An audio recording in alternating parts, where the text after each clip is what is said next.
As a 16-year public educator, I know what it's like to be in the trenches. I know the frustration, the overwhelm, the discouragement, and the hard work. I also know the successes. The mission of my blog is simple: to help you find your more. More time, more from technology, more student engagement, and more hope.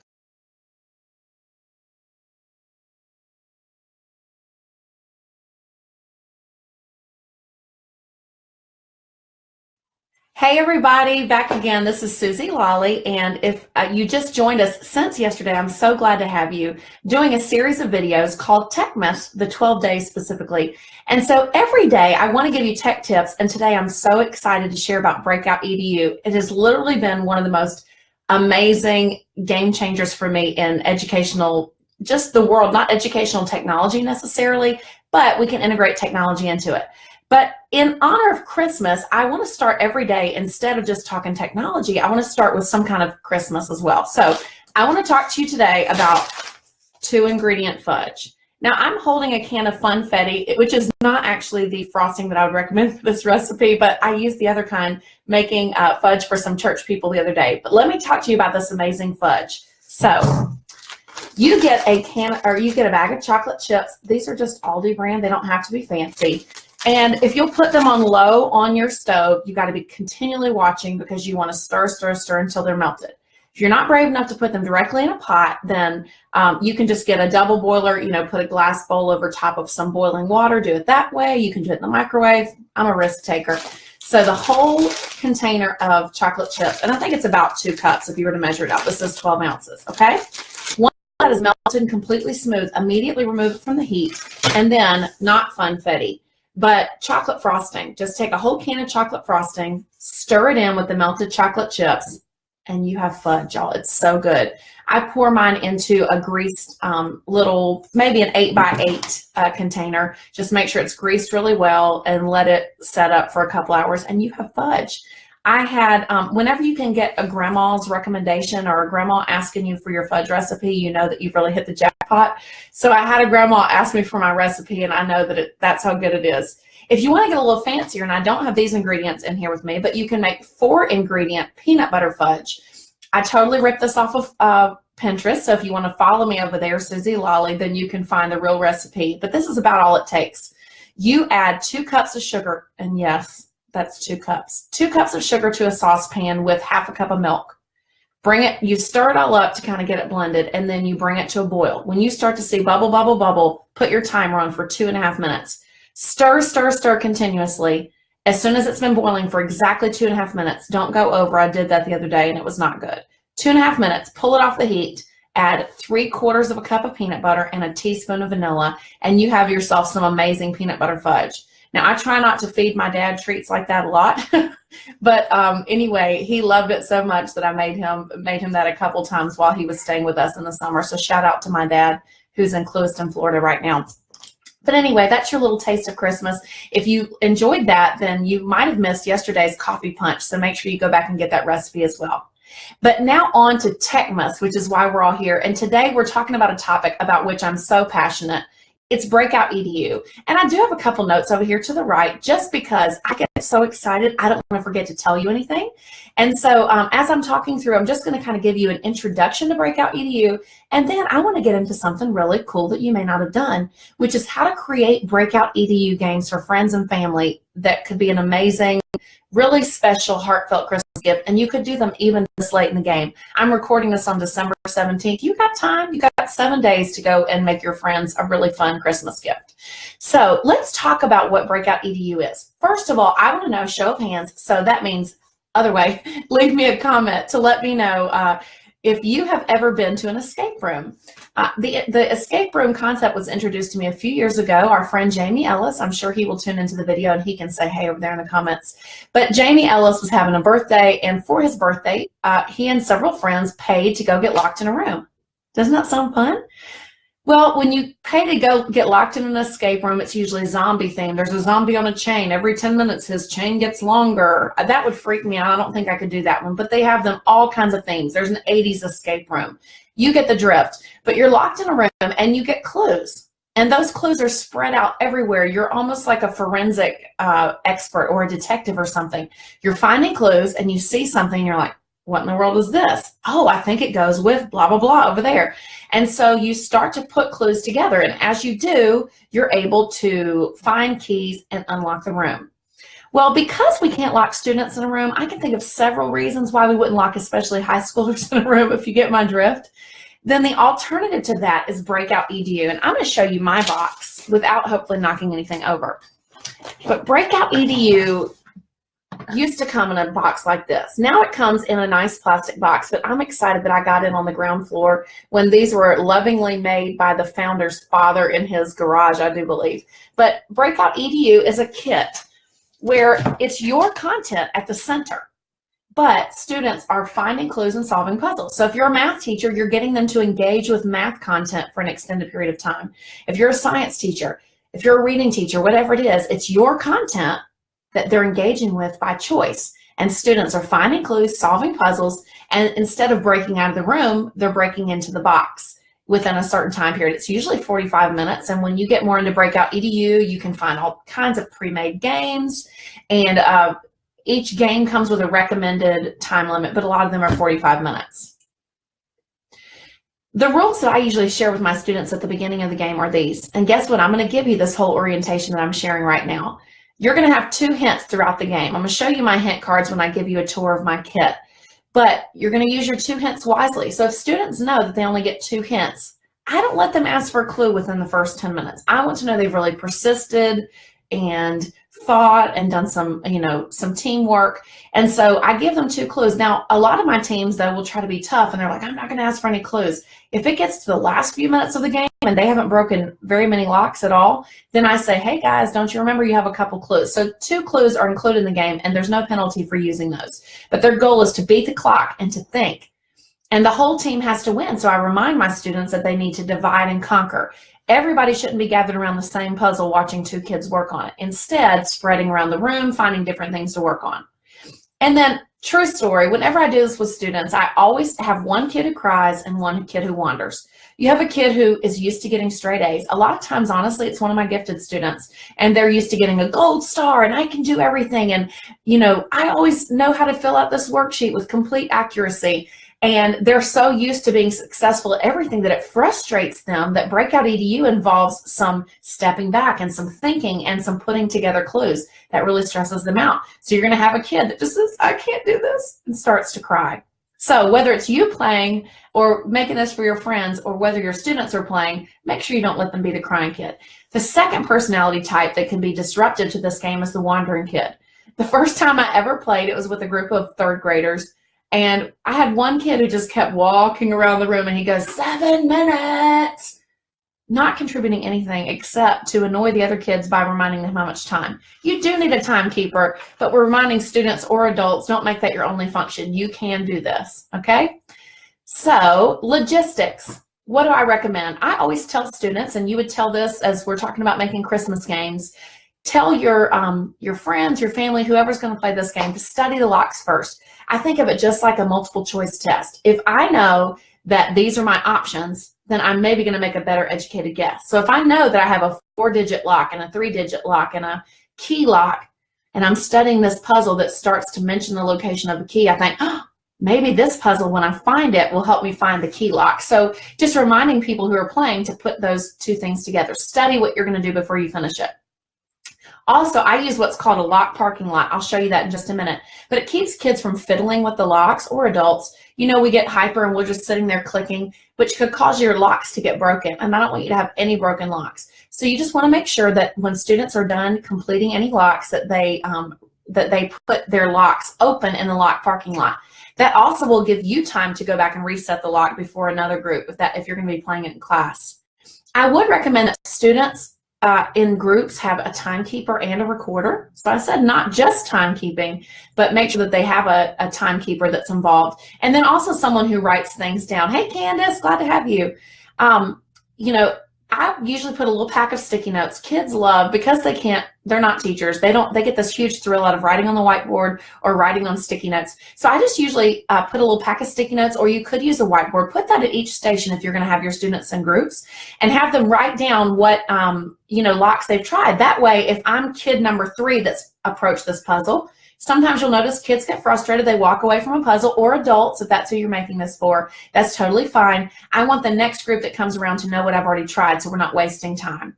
And then if you're going to use digital locks, just giving them tips like how, it's supposed to be lowercase letters or uppercase letters for the locks. And so I could get into so much more about Breakout Edu. Actually, I teach a 2.5 hour workshop. If anyone here is tuned in from Fulton County, specifically Haynesbridge Middle School, I went and did a workshop for their teachers. They said it was the best PD they had ever had. So if you're at a school that has not done Breakout Edu, and you want me to come on over, that is something that we could set up together. So it's a 2.5 hour workshop, but that was just the briefest introduction to the game itself. I now want to show you my kit. So give me just a minute. I'm going to close that out. And again, here's my kit. I love wood. Y'all, I'm so nerdy. If I weren't a teacher, I would either be in marketing or I would work in a hardware store because I love the smell of wood. I know that's ridiculous. Now this box, though it's small, it's mighty, in the words of Shakespeare. So I want to show you, kind of like how Mary Poppins just keeps pulling things out of her bag, I want to show you everything that fits in this Breakout EDU kit. Okay? Some of these things come with the kit and some I've added, so I'll try to designate that. The old-fashioned kit came with a directional lock that students had to click a certain way. The problem is that kids kept breaking it. So it comes with a new directional lock now. It's actually called the multi-lock, and let me show you that.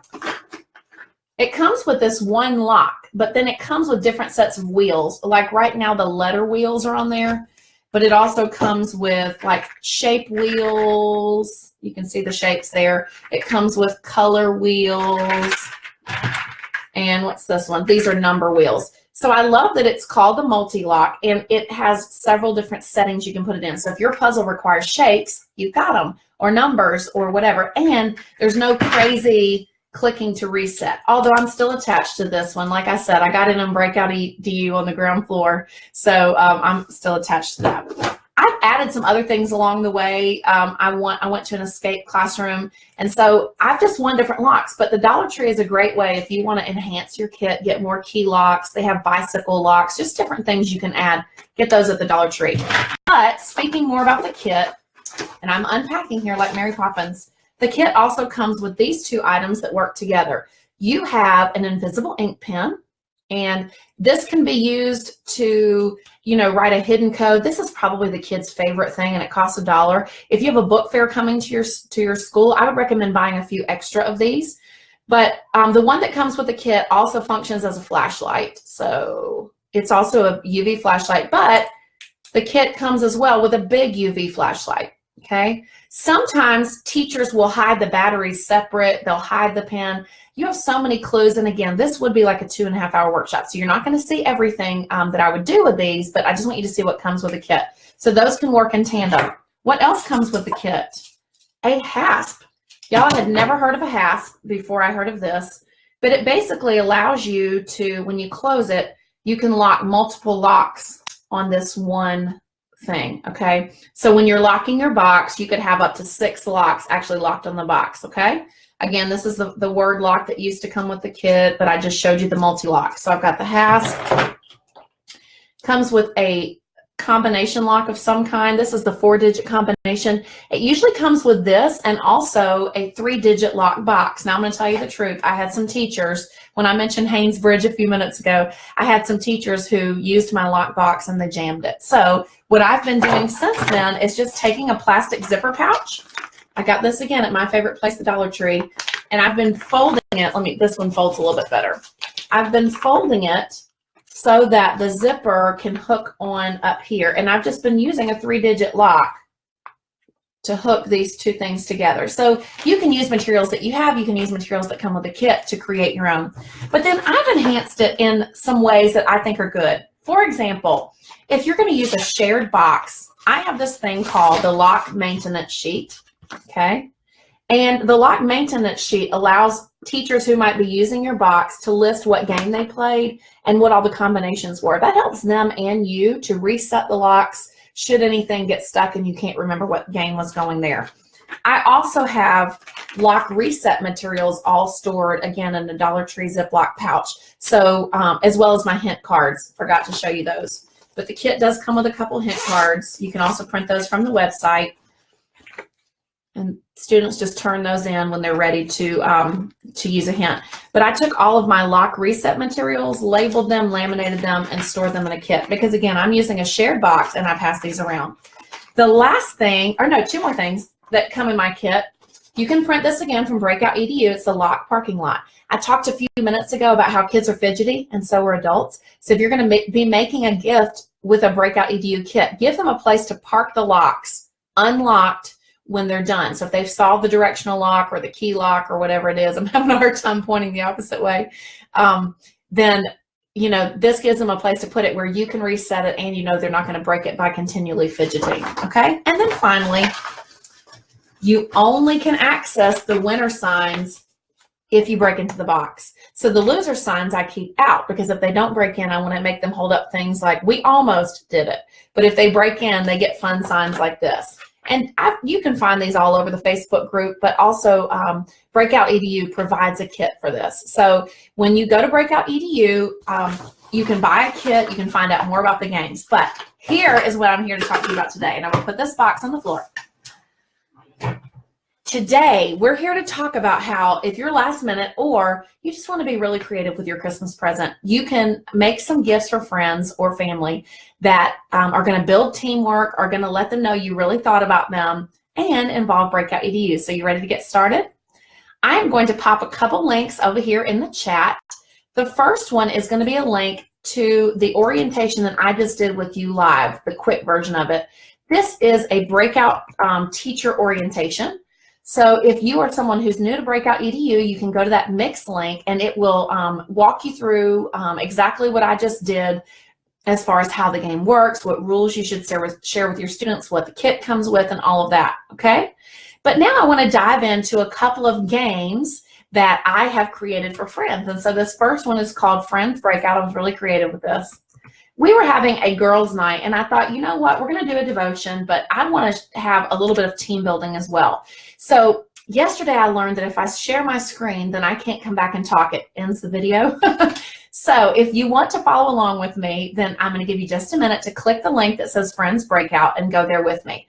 I'm meanwhile going to pull that up on my screen so that we're on the same page and I can show you exactly what the game was about. So this game I created again for a group of friends, and I wanted to make sure everybody that was going to be in the party had was mentioned in my game. So I'm going to start with the directions, and I'm not going to go through every document that I've provided for you in this folder, but you can click through and see my different locks. But I'm going to go into the directions. I always make directions for myself as the teacher, okay? I make myself a little chart that says, what lock is it? What's the code to it? Is it dependent on another lock? And then, okay, what's all the stuff I need to know about this lock? When you build a game on Breakout Edu, they give you a better sheet than this. I just have a 4-column simplified view when I'm making games for myself or for friends, okay?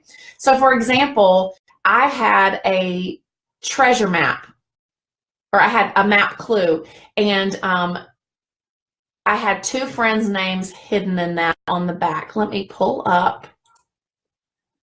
I'm going to pull up that map clue, and I'm just going to talk you through a couple, because again, you can click this lock, you can see everybody, all the games that I'm talking about. So on the map clue, I just made a really simple map. I have little house icons, and it has different people's names on them. And this is my directions lock. And I said, I get home at 5:30, exhausted but needing friendship love. I drive to Heather's house because she's so sweet. Then I go back home. And I realize I need a makeover. I make over. Who's my girl, Megan? I get in the car and go see her. Beautiful. Now I head back home. The teachers or the friends who are playing this game, I kept saying I go back home because I wanted them to go to my house and then go to another direction. And this was their directional lock. Okay. So I just embedded all their names in different puzzles, like the map lock. Or for the key, I made a puzzle that was a word search. And when they found all the words in the word search, they were left with a secret message, which says, Suzy hid the key behind such and such. So if you want to just click through the puzzles, I hope you'll get inspiration for how you can make those for a friend. And now I want to get to my bad mamma jamma of games, y'all. I was really proud of myself. If Jamie, my brother, I have lots of Jamies in my life. If Jamie, my brother, is watching this, which I'm sure he will at some point, he had a birthday and he turned 30 this past year. And I thought, I love the game Clue. I had just bought a new Clue set, and the Goodwill is your secret for this. All their games there are $1.91, all their board games. And so I bought all kinds of games there. And so I had just bought 2 versions of Clue, actually, because I really love Clue and I've never owned it. And so I had all these Clue cards in there, and I had the ultimate brainstorm. I said, oh my gosh, what if I took my love of Clue plus Breakout EDU and I made Jamie the ultimate 30-year-old Breakout EDU game? So I'm popping that link in the chat right now, and I'm going to give it a title so that you and I can both find what it is again. Here I go. Here I go. Here I go. Here I go again. Little shout out to Salt and Pepper there. Okay, so I'm posting a link for you here. It's called Jamie B Day. And when you go to that link, you will see Jamie's amazing game. But let me tell you basically how it worked. I mailed Jamie, here's one that's already filled out. I mailed Jamie a Clue card. Now, the funny thing is about this game, I never knew it, and he never knew because I didn't ask him about it. But his Clue card fell out before it ever got to him. I had forgotten to put it in there, and I kind of shoved it in the envelope once it was already sealed. That was a bad idea. The game was supposed to work like this. He had a Clue card, and in order to claim his prize on his birthday, because I started mailing these like 2 weeks ahead, he would have to solve different puzzles. Each puzzle that he solved would give him a friend's name. When he called that friend, they would tell him what to mark off of his Clue card. So I had prearranged these with all his friends. For example, my husband. When it was my husband's turn to be called, he was to tell Jamie to mark off the hall and the revolver and Mrs. Peacock or something like that. So he was able to mark off suspects by solving puzzles. And so let me just talk you through a couple of the puzzles that I did. And if you'll click the link, you can follow along with me. So let's go into, for example, Clue number 2. I'm going to pick that one because it's all on one page and it'll be easy for me to talk about. Clue number 2, here it comes. It says, I hope they don't secret. If they do, I will be sent from the mansion with a noose around my neck. That Mr. Body just couldn't keep his mouth shut. How could I have kept it from the whole world and him reveal it? How did he know all these people anyway? Body must have been his pseudonym as well. And then I give him these weird series of numbers like 1-7-3. What I was telling him was, look at the first sentence, look at the 7th word, look at the 3rd letter. Okay, this one was challenging. It just came with this one piece of paper. And again, what's frustrating about Breakout EDU is you're not telling the person exactly what they can look for. You just send them a piece of paper. No directions, no clue, unless they use one of their hint cards. And so when I sent this to Jamie, he had to look at it and he had to figure out what in the world the numbers were at the bottom. So as he started to find first sentence, 7th word, 3rd letter, he would start to spell out a message. Another clue I gave him was let me find another one that's one page, clue number 6. Clue number 6 was fun. It was hieroglyphics. Now with the hieroglyphics, I gave him a site that he could go look at. I also gave him a place where he could record what he found out. So this one, I know it spelled out something about Cartersville friend. Well, we have one guy friend that lives in Cartersville. That was Josh. So once it said Cartersville dweller, that's what it said. So when he was able to solve this, he found that it was somebody who lived in Cartersville. He could text Josh and Josh would give him his clue. So all of that he solved over a 2-week period. And when he was done, he was able to claim his gift, which was a rocket book. If you've never seen a rocket book, that is worth putting in the list right here. So I'm going to post that link right here. It is a microwavable notebook. Y'all are going to think this is so crazy if you've never seen it. But it's a microwavable notebook, and when you're done writing in it, you microwave it and it comes clean. Is that not the craziest thing you ever heard? When I first saw it, I thought, oh my gosh. It was almost as groundbreaking as Breakout EDU was when I saw it. So I'm sharing with you, get Rocketbook just as a bonus tip.